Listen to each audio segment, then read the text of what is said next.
नमस्कार, मैं प्रशांत इंदुमती प्रभाकर पालेकर आप सभी को धन्यवाद देता हूँ।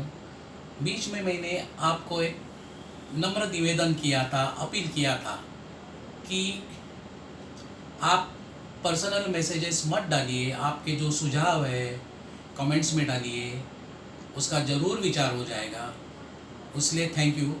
लेकिन बहुत लोगों ने फ़ोन करके, जिनके पास नंबर है उन्होंने फ़ोन करके, नहीं तो व्हाट्सएप करके, नहीं तो मैसेज करके, नहीं तो ईमेल करके हर प्रकार के सवाल पूछे हैं अध्यात्म के बारे में। उनमें से 90% सवाल ऐसे हैं कि कोई पूछते हैं हमें कुछ उपदेश की ज़रूरत है, बोले उपदेश करने लिए मैं नहीं हूँ। कोई पूछते हैं हमें भगवान का कौन सा रूप का ध्यान करना चाहिए। कोई पूछते हैं हम कौन सा नामस्मरण करना चाहिए, कौन सा मंत्र जाप करना चाहिए। ठीक है, इसमें कुछ गलत नहीं है किससे सलाह लेने में, लेकिन पूछने वालों की आयु उम्र 10 से लेकर 75 और उससे भी बड़े उम्र के लोग ये पूछते हैं। 10 यानी छोटे बच्चे से लेके बुजुर्गों तक। बहुत खुशी हो गई। लेकिन एक कहता हूँ, 10 साल का लड़का पूछेगा उसमें कुछ मायना रखता है, लेकिन 75 साल के आदमी पूछते हैं तो मैंने उनको पूछा। ज़रूर मैं कुछ सुझाव दे सकता हूँ, सलाह दे सकता हूँ, लेकिन आपको कुछ पूछ सकता हूँ।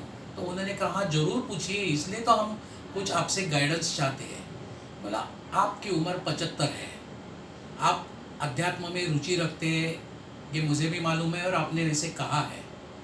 आज तक आप किस नाम और किस रूप को भजते हैं, नामस्मरण करते हैं, ध्यान में किसका ध्यान धरते हैं? तो उन्होंने उनके परम पूज्य गुरु जी का नाम बताया, कौन सा मंत्र जाप करते हैं वो बताया। तो मैंने उनसे कहा देखिए, आप ये करते हैं श्रद्धा से करते हैं, ये आपकी भावना है ना? हाँ हाँ बिल्कुल। फिर आपको ये नाम और रूप बदलने की क्या ज़रूरत है? बिल्कुल नहीं है। तो सबको मेरा एक नम्र निवेदन है कि आप जिस रूप का ध्यान करते हैं, जो भी मंत्र जापते हैं, वो ही चालू रखिए।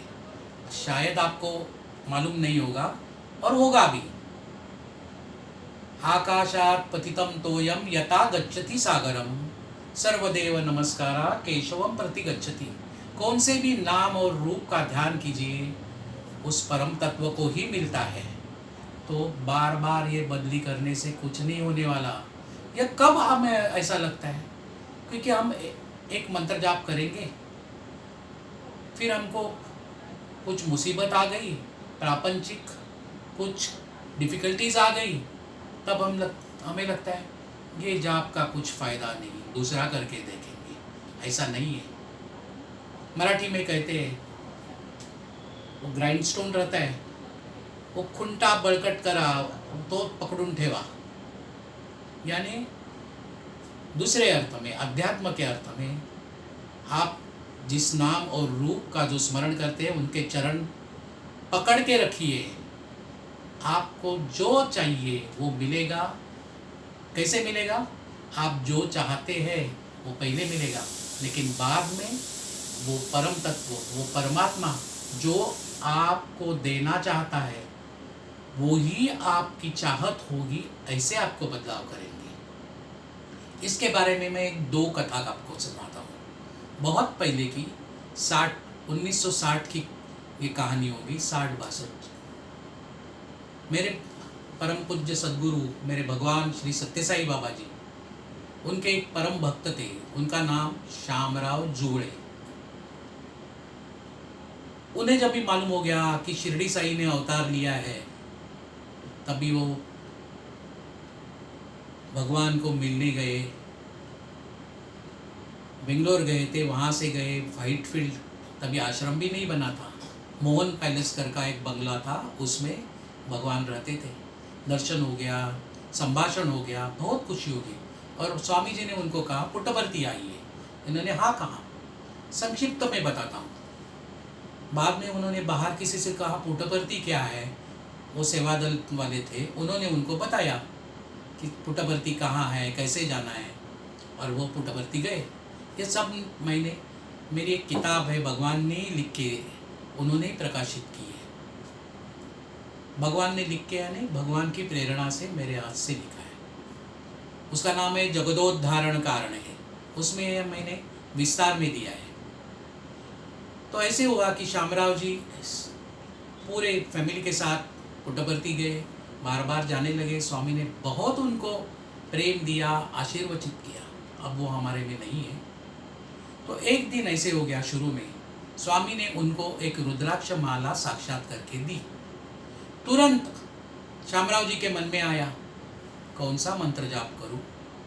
स्वामी ने रुद्राक्ष माला दी, तभी कहा मुझे मालूम है तुम्हें सोना चांदी हीरे जवाहरात में कुछ भी रुचि नहीं है, ये दे रहा हूँ। उन्होंने श्रद्धा से ऐसे पकड़ी। स्वामी ने कहा तुम्हारे लिए कैलाश से ये मैंने लाया है। श्यामराव जी के आँख से आंसू आने लगे और मन में आया कि कौन सा ईश्वर मंत्र जाप कौन सा करूं। स्वामी ने तुरंत कहा जो मंत्र आज तक करते थे वो ही करो, त्रयोदशाक्षरी। यानी कौन सा? श्री राम जय जय राम।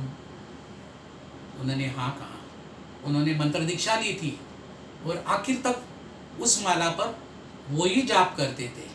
देखिए भगवान क्या कहता है, मुझे देखने के बाद जो आप नाम जप करते हैं वो छोड़िए नहीं, क्योंकि आप जिस रूप को भज रहे हो वो मुझे ही मिलता है। तो आप सभी लोग और मैं भी इससे बोध लेना चाहिए। दूसरी एक बहुत ही मज़ेदार कहानी है। इस घटना के 10-1 साल बाद में हुई। एक जवान लड़का था, पुट्टपर्ती में वायरिंग का काम करने के लिए कोई उनको लेके गए। प्रशांति मंदिर का काम कर रहे थे। अभी जो दिख रहा है साई कुलवंत वगैरह कुछ नहीं था,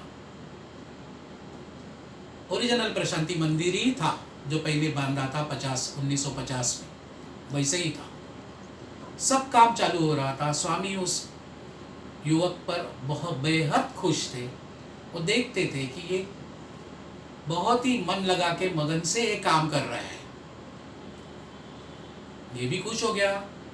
स्वामी बहुत अपने पर प्यार करते हैं, आशीर्वाद देते हैं और रोज सवेरे शाम को पाद नमस्कार देते हैं। एक दिन पूछा, स्वामी जी आप मुझे मंत्र जाप दीजिए।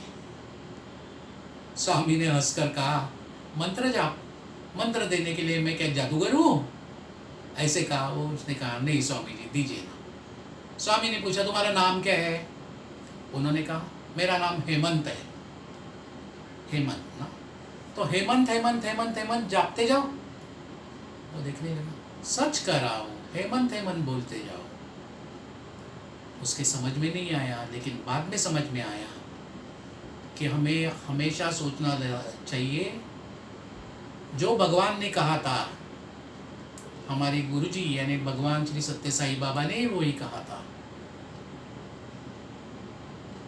क्या कहा था? मैं भगवान हूँ और आप भी भगवान हैं। योगेश्वर कृष्ण ने भी 5,500 साल पहले वैसे ही कहा था। वही कहा था। वो क्या कहा था आपको मालूम होगा? नहीं मालूम? अगले एपिसोड में बताऊंगा। ओम श्री साई राम।